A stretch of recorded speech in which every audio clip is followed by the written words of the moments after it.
काँग्रेसचे महाराष्ट्र प्रभारी रमेश चेन्नीथला यांची प्रकाश आंबेडकरांबरोबर चर्चा, तर जागा वाटपाबद्दल आंबेडकरांबरोबर काँग्रेसचे प्रमुख नेते चर्चा करणार, चेन्नीथला यांची माहिती। बारामतीच्या सुपे इथं शेतकऱ्यांचं उपोषण सुरू, उपमुख्यमंत्री अजित पवार यांनी घेतली उपोषणकर्त्यांची भेट। जनाई शिरसाई योजनेचं पाणी मिळावं या मागणीसाठी शेतकऱ्यांचं उपोषण। सोलापुरात श्रीराम मंदिर सोहळ्याच्या दिवशी 2 गटात राड्याच्या वेळी जखमी झालेल्या कार्यकर्त्यांची भाजप आमदार नितेश राणेंनी घेतली भेट। अमरावती जिल्हा मध्यवर्ती बँकेतर्फे जिल्ह्यातील वीरपत्नी आणि शहीद जवानांच्या परिवारातील सदस्यांचा सत्कार। विरोधकांना त्रास देण्यासाठी केंद्र सरकारकडून केंद्रीय यंत्रणांचा वापर, शरद पवारांचा केंद्र सरकारवर आरोप। रत्नागिरीच्या चिपळूणमध्ये काँग्रेसचे तालुकाध्यक्ष प्रशांत यादव यांचा शरद पवार गटात प्रवेश, अजित पवार गटाचे आमदार शेखर निकम यांच्या विरोधात आमदारकीचा नवा चेहरा।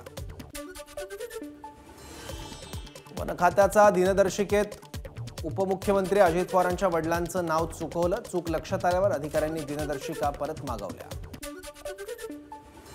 उद्धव ठाकरे 4 आणि 5 फेब्रुवारीला कोकण दौऱ्यात सावंतवाडी कुडाळमध्ये उद्धव ठाकरे सभा घेणार, लोकसभा निवडणुकीच्या पार्श्वभूमीवर कोकणात प्रचाराचं बिगुल वाजण्याची शक्यता। अमरावतीच्या वरुड तालुक्यात हॉटेलमध्ये सिलेंडरचा स्फोट, आगीत हॉटेलचं 10 लाखांचं नुकसान।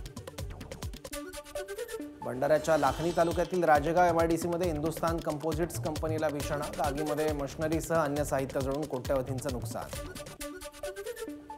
अमरावतीच्या मोर्शीमध्ये अप्पर वर्धा धरणग्रस्तांचं रास्ता रोको आंदोलन सुरू, धरणग्रस्तांना कायमस्वरूपी आणि हक्काची जमीन देण्याची आंदोलकांची मागणी।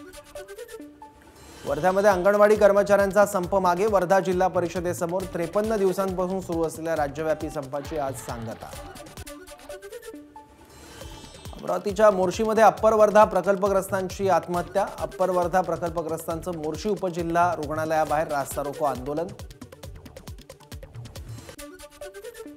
अहमदनगरच्या लोणी गावात 10 दिवसांमध्ये बिबट्याच्या हल्ल्यात 2 मुलांचा दुर्दैवी मृत्यू।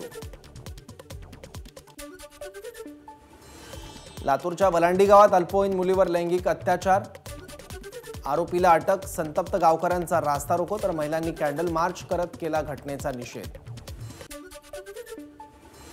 सोलापुरात आजपासून 100व्या नाट्य संमेलनाचे विभागीय नाट्य संमेलन सुरू, नाट्य संमेलनाच्या उद्घाटनाआधी नाट्य दिंडी संपन्न। चेन स्नॅचिंग करणारी आंतरराष्ट्रीय टोळी अकोला पोलिसांच्या ताब्यात, मध्य प्रदेशातील इंदोरमधून 4 आरोपींना अटक।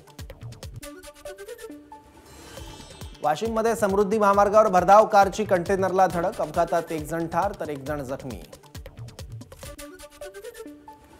भंडाऱ्यातील जवाहरनगर इथल्या आयुध निर्माणी कंपनीत भीषण स्फोट, एका कामगाराचा मृत्यू, अविनाश मेश्राम असं मृत कामगाराचं नाव।